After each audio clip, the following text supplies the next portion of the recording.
Welcome to Love Lies Chronicles. Support the channel by liking, commenting, and subscribing. I promise even more interesting stories. I knew something was off the moment I opened the door and didn't smell dinner. That might sound petty or old-fashioned, but it wasn't about the food. It was the rhythm of our lives. For 6 years, I'd walk through that door at exactly 6:17 p.m., give her a quick kiss, put my keys in the bowl by the door, and she'd ask me how work went, while flipping something on the stove or setting a glass of wine on the table. But today, the kitchen was dark. The living room was lit only by the glow of her phone, and she didn't even look up. I stood there for a moment, just watching her thumbs flick through whatever app had her attention. "Hey," I said softly, trying not to sound as hollow as I felt. "You got a minute?"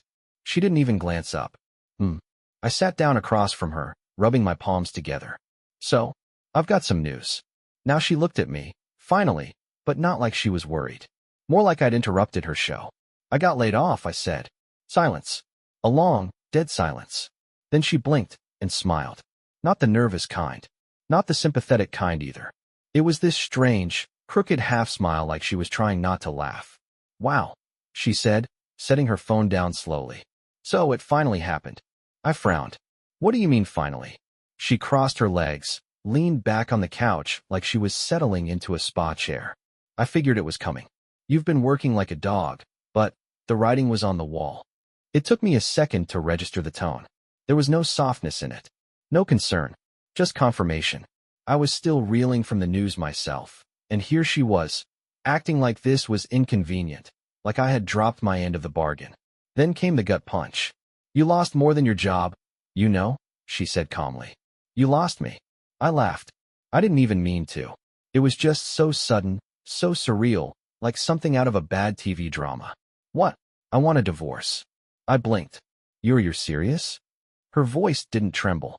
Not once. Dead serious. I sat forward. "Because I lost my job? You're divorcing me now?" She shrugged. "I married you for your potential, your drive, the life you were going to build for us. But now, there's no house in the hills, no yacht, no beach villa in Spain, just bills and uncertainty. You married me for money?" She didn't even blink. "Well, yeah. I didn't fall in love with your personality, Nate. You work hard, sure, but without money? You're just another guy with dreams and no power to make them happen. And I'm not about to waste my best years stuck with a man who can't deliver."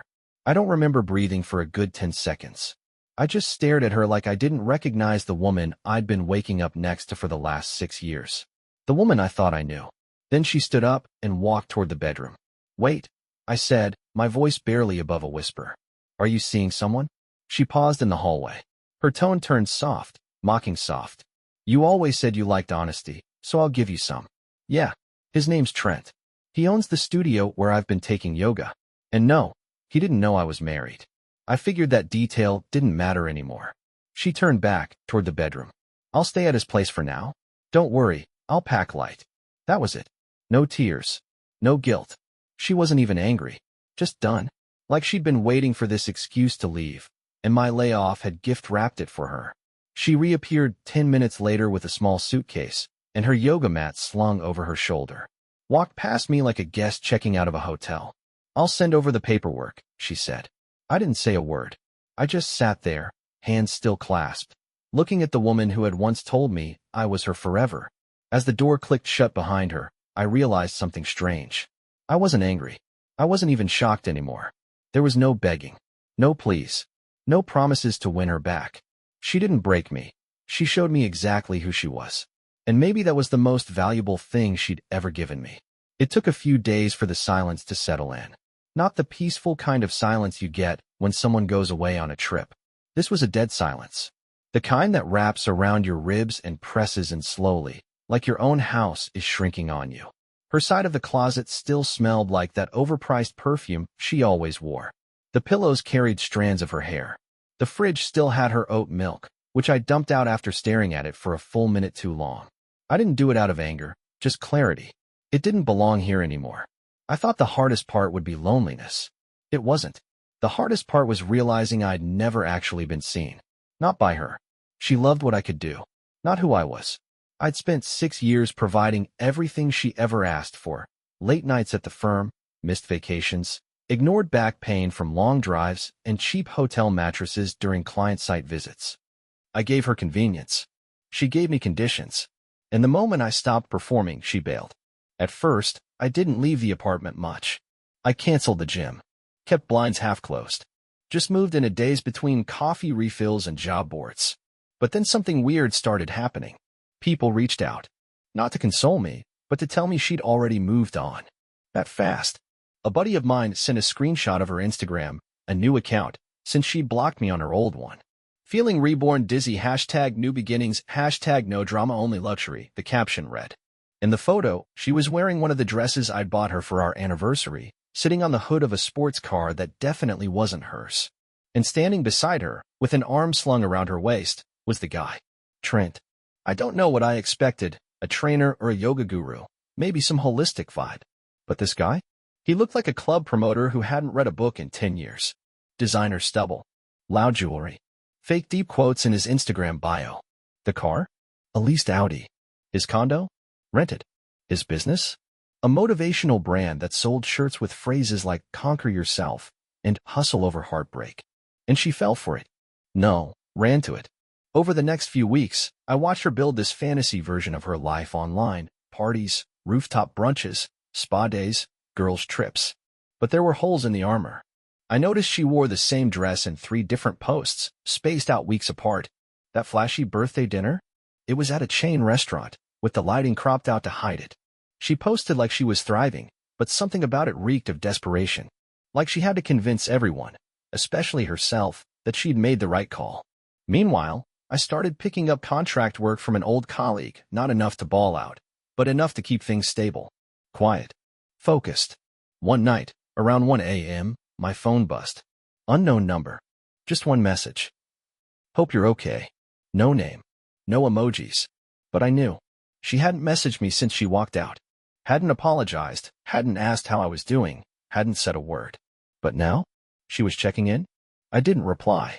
I just sat there, staring at that pathetic little message, the digital equivalent of knocking on the door after burning the house down. I should have deleted it. But I didn't. I let it sit there, unopened. Like a loaded gun I might decide to use later. A few days after that, I got a call from a mutual friend, a guy she never paid much attention to, but who'd always been polite at parties. She's been asking around, he said, almost apologetically. Wants to know if you're seeing anyone. Says Trent's been distant lately. I just chuckled. Tell her I'm married to my peace, I said. It wasn't true, but it felt true. Because for the first time in a long while, I wasn't fighting to earn someone's love. I wasn't apologizing for needing rest. I wasn't apologizing for being human. But I was watching the cracks form. Watching her perfect new life start to crumble under the weight of its own fantasy. And while she kept reaching higher for something that looked shiny, I was digging deeper into the truth. Not out of spite, but preparation. I wasn't going to rescue her. I didn't chase her. That's what made it so satisfying. She expected me to collapse, to crawl, to grovel with flowers and late-night texts.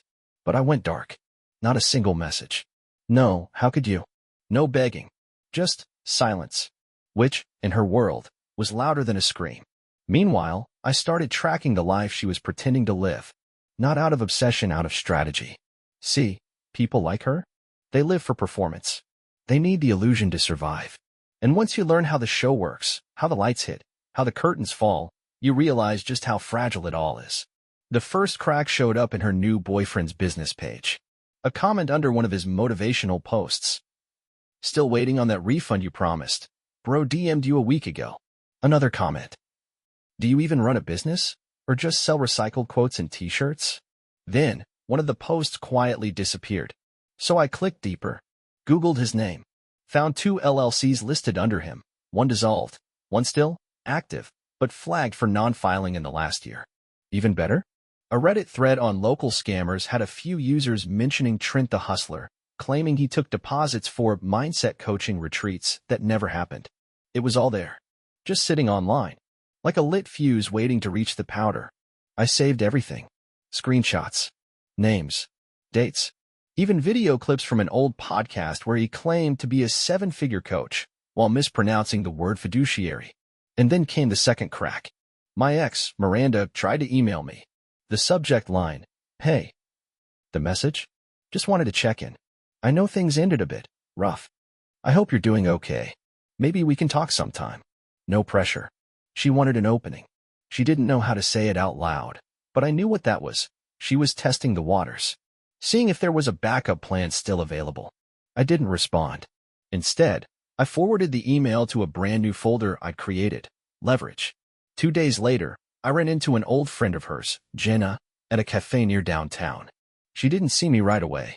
Just walked in, ordered her coffee, and sat by the window scrolling through her phone. I walked up casually. Hey, you still drink soy lattes? She looked up, startled, then smiled. Nate? Well, haven't seen you since the wedding. Her expression turned awkward as soon as she realized what she'd said. Sorry, I didn't mean. I waved it off. Don't worry. It was just a ceremony, not a prophecy. She laughed, a genuine one. Then she leaned in. Can I be real with you? Always. She's not doing great. Miranda, I mean. She talks a big game, but... Trent? He's broke. Like, asking to borrow my Airbnb discount code broke. I raised an eyebrow. Is that why she's been emailing me? Jenna smirked. She didn't tell me that part, but it doesn't surprise me.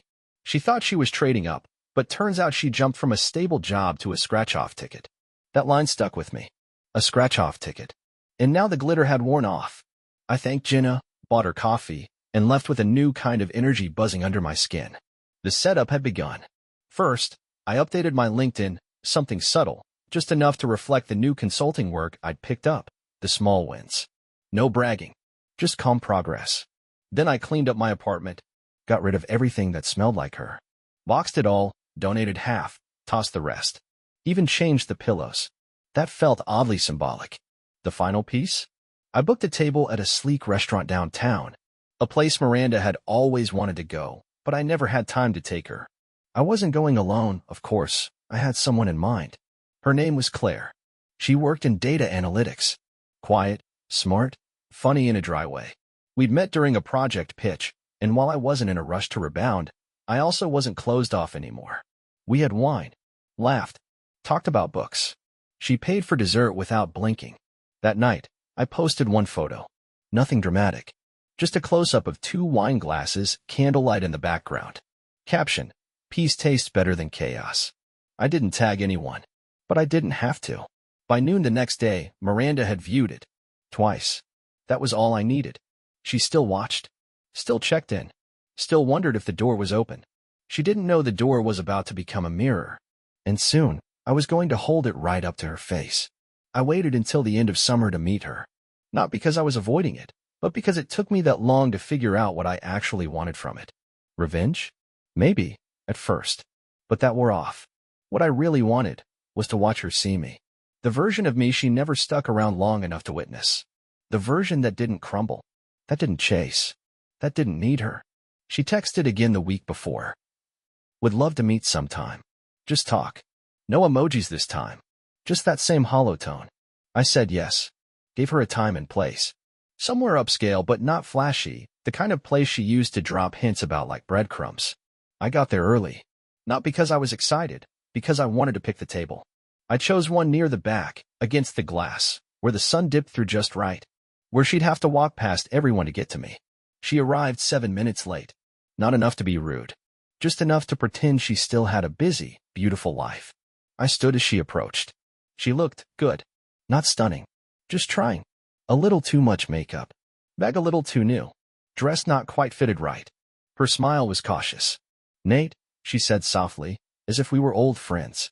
You look better. I offered. She laughed, a fake one, short and sharp. I was going to say calm. I am. We sat. She fiddled with the edge of her napkin for a while. I waited. Finally, she said, I wasn't sure if you'd come. I wasn't sure if you deserved it, I replied, casually sipping my water. That caught her off guard. A pause. I guess I owe you an apology. You don't, I said. We're already done. That's the part you wanted, right?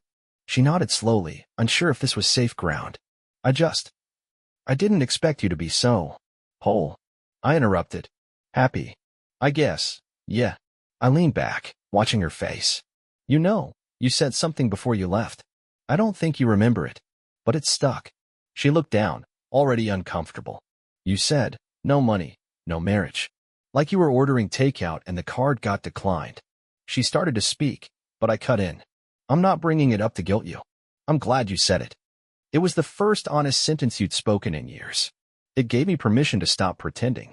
She blinked, lips slightly parted. I could see it in her eyes. She was trying to find the version of me she left. The one who begged, who bent, who broke. But I wasn't there anymore. Do you ever regret it? She asked. There it was. The real question. The one she came here for. I didn't smile. I didn't gloat. I just said, no. Her expression faltered. Really? I thought I would. But I don't. You helped me lose something I didn't realize I needed to let go of. The idea that love is a transaction. That it needs to be earned with paychecks or vacations or things I can build with my hands. She tried to shift the conversation, maybe salvage some dignity. Things haven't exactly been easy. I know. She looked up. I've heard things, I said. I won't get into it. Not here. Her jaw tensed. She hated not being in control of the narrative.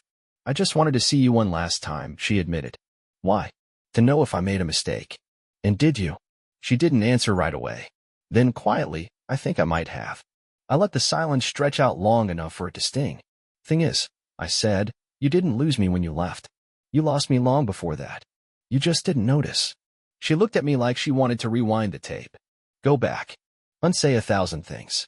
But that's the problem with choices. Once they're made, you have to live in them. The waiter arrived. She didn't even touch the menu. I should go, she said, voice thinner now. I stood up, pulled out her chair like I used to. She hesitated, then gave me one final look. You really are different now. No, I said, you just never stayed long enough to see who I was without you. She walked out. This time, I didn't watch her go. I never saw her again after that lunch. She texted once, the next day. Thank you for meeting. I needed that. I didn't reply. There was nothing left to say. By then, the lease on our old apartment was ending. I didn't renew it. I moved to a smaller place on the edge of the city, closer to where the trees outnumber the streetlights. Bought a good desk.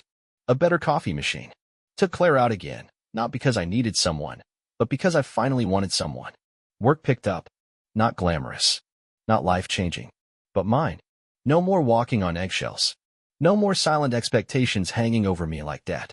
I slept lighter. Breathed deeper. And as for Miranda? I heard bits and pieces. Trent moved on, of course. She tried freelancing. Then working for a friend. Then, apparently, moving back in with her older sister. Always the same pattern, waiting for someone else to build her a life. But that wasn't my problem anymore. She thought I was the one who lost everything. Turns out, I was the only one who had anything real to lose. And now I had it back. But there was another path I could have taken. If I had let bitterness take root, maybe I would have answered that first message she sent. Met her earlier. Lured her in slowly. Let her believe I wanted to fix things.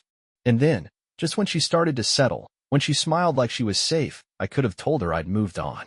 That she was never more than a fading afterthought in a life that finally found its rhythm. I could have broken her pride like she tried to break my heart. But that kind of revenge?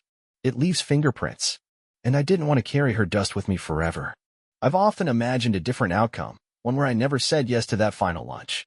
Where I let her sit with uncertainty.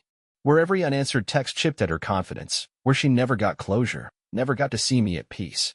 Maybe that would have driven her mad, forced her to replay every moment, every line, wondering where it all turned. Maybe that would have been the cruelest punishment of all. But I'd still be tethered to her, still reacting to her choices, defining my healing by her confusion. And I didn't want my future to be a shadow of her regret. So no, I didn't destroy her. I didn't humiliate her. I just left her behind. And sometimes, that's the most devastating thing you can do. Not to hate them, not to punish them, just to let them realize, in silence, that they never mattered as much as they believed they did. Dear listeners, please share your thoughts in the comments, and do not forget to like, share, and subscribe to the channel.